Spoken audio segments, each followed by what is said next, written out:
menyumbangkan uang yang cukup besar itu sudah biasa, karena mereka memiliki kekayaan yang cukup jauh lebih besar daripada biaya hidupnya sehari-hari. Namun ternyata orang yang hidup pas-pasan juga bisa menyumbang dana yang cukup besar untuk pihak-pihak yang membutuhkan. Inilah 7 dermawan hidup pas-pasan versi On The Spot.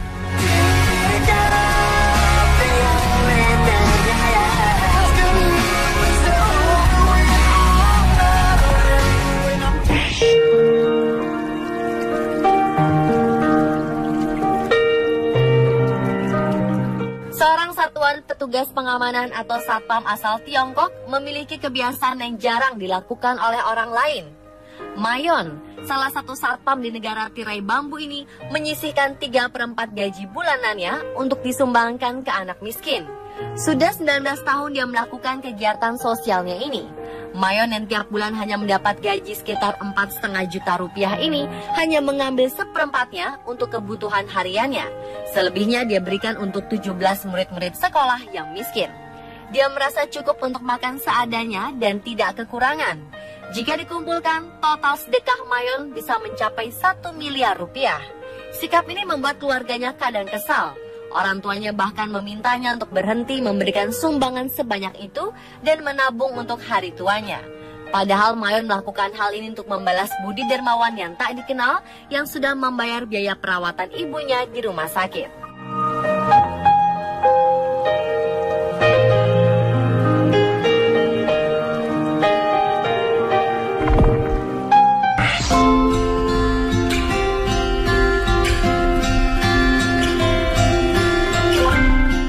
Dermawan selanjutnya adalah seorang veteran perang di Taiwan. Pria itu bernama Hong Zhonghai.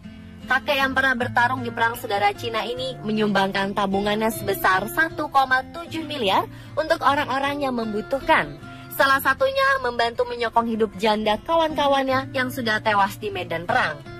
Meskipun sudah menyumbang cukup banyak, Hong merasa bahwa uang yang dikeluarkannya itu belum cukup besar. Dia ingin hidup lebih lama sehingga bisa menyumbang lebih banyak lagi. Hong yang sudah tua ini telah mengalami beberapa peristiwa yang menyedihkan. Selain kehilangan sanak saudara dan sahabat di medan perang, Hong juga ditinggalkan istrinya yang menikah dengan pria lain. Keadaan ini membuatnya ingin hidup sendiri dan tidak ingin menikah lagi. Uang pensiun yang diberikan setiap bulan hanya sedikit yang dipakai untuk kebutuhan hidupnya. Selebihnya akan diberikan kepada yang membutuhkan. Seorang perawat yang datang berkunjung ke rumahnya pun terheran-heran melihat keadaan rumahnya. Handuk yang sudah sobek masih tetap dipakai. Sayur pun dimasukkan ke dalam penanak nasi sampai lunak agar tidak terbuang. Para petugas kesehatan sudah menyarankan untuk menyimpan sebagian uangnya untuk kesehatannya sendiri, seperti membeli kursi roda listrik, namun Hong tidak mau. Dia masih ingin menyumbang lebih banyak untuk orang-orang di sekelilingnya.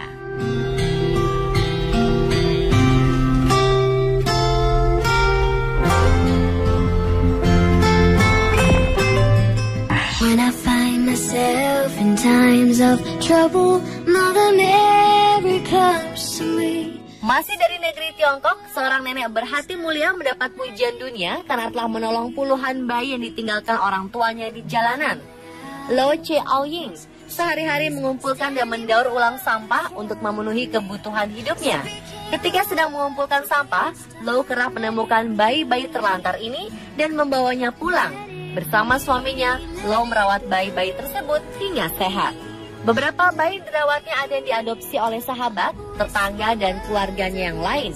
Sedangkan Lo dan Xiaoying mengangkat 4 anak yatim piatu. Bayi merupakan makhluk yang begitu manis dan sangat polos. Itulah alasan Lo mengapa dia tidak pernah tega melihat bayi-bayi itu terlantar. Usianya semakin tua, namun Lo tidak pernah berpikir untuk berhenti merawat bayi-bayi ini. Jika pendapatannya sehari-hari dikumpulkan, ya mungkin cukup menyekolahkan anak biologisnya sendiri dan membeli rumah sendiri. Namun sekarang, biaya perawatannya di rumah sakit pun Lo tidak bisa membayar. Lo tidak pernah menyesal dengan apa yang telah dia lakukan. Baginya, anak-anak ini punya hak untuk hidup dengan kasih sayang. Misi terpuji nenek Lo menggugah banyak orang. Beberapa komunitas pun akhirnya membantu kehidupannya dan membiayai perawatannya di rumah sakit. Sebuah sekolah pun menawarkan biaya sekolah yang ringan bagi anak angkat Lo yang terakhir yang masih berusia 7 tahun.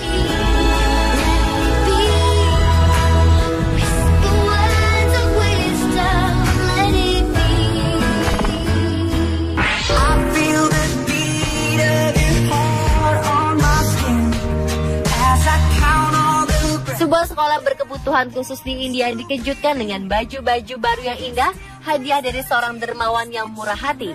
Selidik punya selidik, dermawan itu bukanlah seorang yang kaya raya, namun pengemis yang berusia 64 tahun. Kim Jip Hai Prajapati, nama dermawan itu. Dia sebenarnya bukanlah seorang pengemis, dulu dia memiliki toko teh kecil, namun toko itu digusur dan ia dibuang ke jalan. Keadaan yang terbalik ini membuatnya sadar bahwa hidup susah itu tidak enak. Dia pun berusaha membantu orang-orang yang lebih berkekurangan dari dirinya. Hasil mengemis di jalanan sebagian ditabung. Setelah uang terkumpul, dia pun membeli pakaian baru dan mendonasikan pakaian tersebut pada anak-anak berkebutuhan khusus yang tidak mampu. Tindakannya ini menuai pujian dari banyak orang. Masyarakat menilainya sebagai dermawan sejati karena di tengah kesengsaraan hidup, dia masih sempat memikirkan orang lain dan berjuang demi mereka.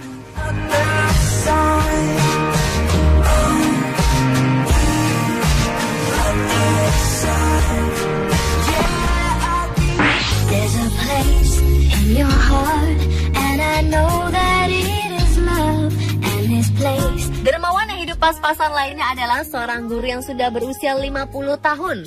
Rasa kasihan terhadap anjing-anjing liar yang terlantar membuat Wen mendedikasikan waktu dan uangnya untuk merawat dan memberi makan anjing-anjing liar tersebut. Sedikitnya ada 130 anjing yang mendatangi rumahnya untuk mendapat makan dan perawatan. Setiap bulan dia menghabiskan uang 12 juta untuk merawat anjing-anjing ini. Uang itu adalah gaji bulanannya dan juga pemberian anak-anaknya yang sudah mapan. Wen memerlukan 2 kg daging sapi dan 5 kg biji-bijian setiap hari untuk anjing-anjing ini. Hingga kini Wen mengaku belum pernah mendapatkan bantuan dari pemerintah dalam merawat anjing-anjing ini. Bantuan biasanya datang dari para pencinta anjing yang berkunjung ke rumahnya. Rumah Wen tidak begitu besar, namun cukup untuk menjadi tempat penampungan anjing.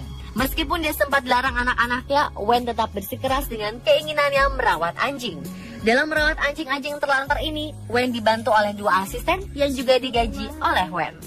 Love that cannot lie, love is strong, it only cares for joy, forgiving, if we try.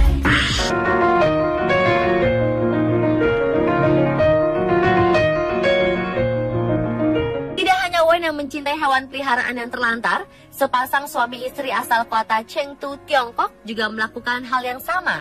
Mereka memelihara anjing dan kucing terlantar di rumah mereka yang berukuran 20 meter persegi. Sejak tahun 2005, pasangan ini sepakat untuk merawat dan mengobati kucing dan anjing yang terluka dan sakit. Tidak ada bantuan dari pihak manapun dalam melakukan hal ini. Setiap bulan mereka membutuhkan dana 3 juta rupiah untuk memberi makan dan memenuhi kebutuhan anjing dan kucing tersebut. Hu hanya berjualan barang elektronik seperti telepon seluler dan jam tangan di pinggir jalan. Keuntungannya dipakai untuk kebutuhan hidup mereka berdua yang sangat pas-pasan dan juga kebutuhan anjing dan kucing yang mereka adopsi. Jika ada anjing dan kucing yang sakit ataupun kebutuhan wajib seperti vaksinasi, istri Hu yang dulunya seorang perawat melakukan sendiri perawatannya dengan membeli obat yang lebih murah.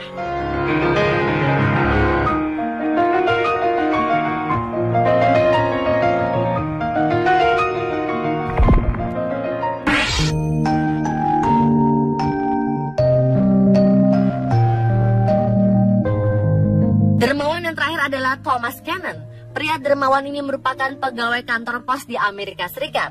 Sejak dia diterima di kantor pos tersebut, Thomas mendonasikan setengah gajinya untuk mendukung tenaga sukarelawan di sekolah. Padahal waktu itu dia sudah memiliki 2 anak. Setelah pensiun menjadi pegawai, Thomas dan istrinya menghabiskan hidupnya dalam kesederhanaan agar penghasilan pensiunnya masih bisa disumbangkan. Dia mengaku tetap menjaga standar hidup tetap di bawah rata-rata. Setelah pensiun, cobaan pun datang menimpa keluarga ini. Thomas didiagnosa menderita kanker usus besar, namun dia tidak menyerah. Thomas mengisi hari-harinya dengan mengajar di komunitas daerahnya untuk memotivasi orang-orang bagaimana menghadapi kematian tanpa rasa takut. Thomas akhirnya wafat di usianya yang ke-79 tahun pada 4 Juli 2005.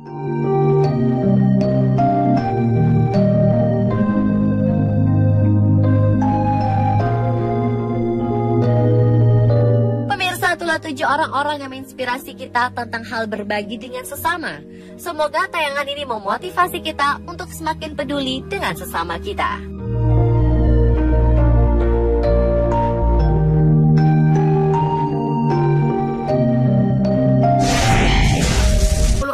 mendatangi rumahnya untuk mendapat makan dan perawatan. Setiap bulan dia menghabiskan uang 12 juta untuk merawat anjing-anjing ini. Uang itu adalah gaji bulanannya dan juga pemberian anak-anaknya yang sudah mapan. Wayne memerlukan 2 kg daging sapi dan 5 kg biji-bijian setiap hari untuk anjing-anjing ini. Hingga kini Wayne mengaku belum pernah mendapatkan bantuan dari pemerintah dalam merawat anjing-anjing ini. Bantuan biasanya datang dari para pencinta anjing yang berkunjung ke rumahnya. Rumah Wayne tidak begitu besar, namun cukup untuk menjadi tempat penampungan anjing. Meskipun dia sempat dilarang anak-anaknya, Wayne tetap bersikeras dengan keinginannya merawat anjing. Dalam merawat anjing-anjing terlantar ini, Wayne dibantu oleh 2 asisten yang juga digaji oleh Wayne.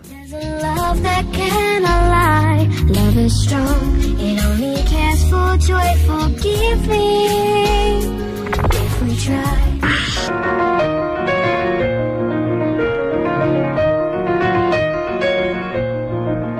Tidak hanya Wayne yang mencintai hewan peliharaan yang terlantar, sepasang suami istri asal kota Chengdu, Tiongkok juga melakukan hal yang sama.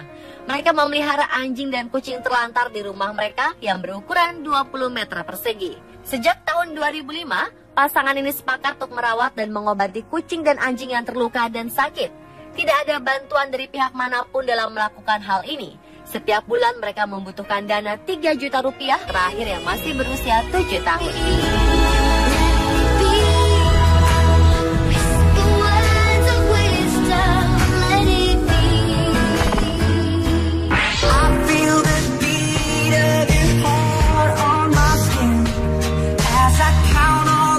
Sebuah sekolah berkebutuhan khusus di India dikejutkan dengan baju-baju baru yang indah, hadiah dari seorang dermawan yang murah hati.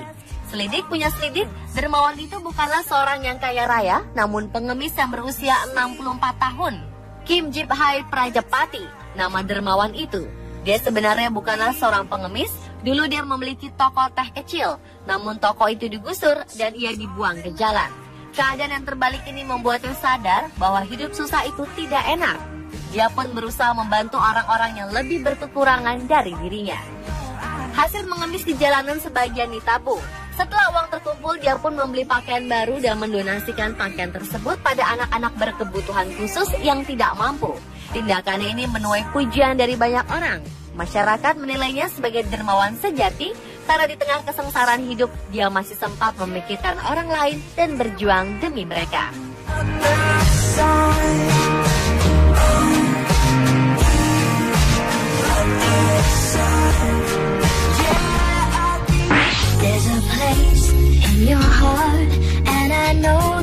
Rumahnya untuk mendapat makan dan perawatan. Setiap bulan dia menghabiskan uang 12 juta untuk merawat anjing-anjing ini. Uang itu adalah gaji bulanannya dan juga pemberian anak-anaknya yang sudah mapan. Wayne memerlukan 2 kg daging sapi dan 5 kg biji-bijian setiap hari untuk anjing-anjing ini.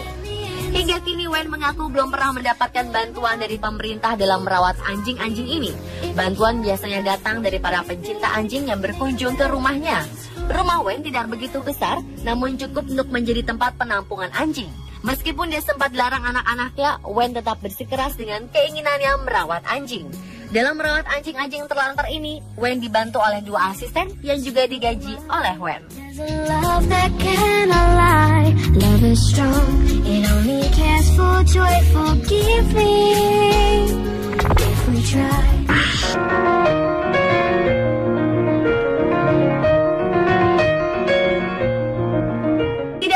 Yang mencintai hewan peliharaan yang terlantar, sepasang suami istri asal kota Chengdu, Tiongkok juga melakukan hal yang sama. Mereka memelihara anjing dan kucing terlantar di rumah mereka yang berukuran 20 meter persegi. Sejak tahun 2005, pasangan ini sepakat untuk merawat dan mengobati kucing dan anjing yang terluka dan sakit. Tidak ada bantuan dari pihak manapun dalam melakukan hal ini. Setiap bulan mereka membutuhkan dana 3 juta rupiah untuk memberi makan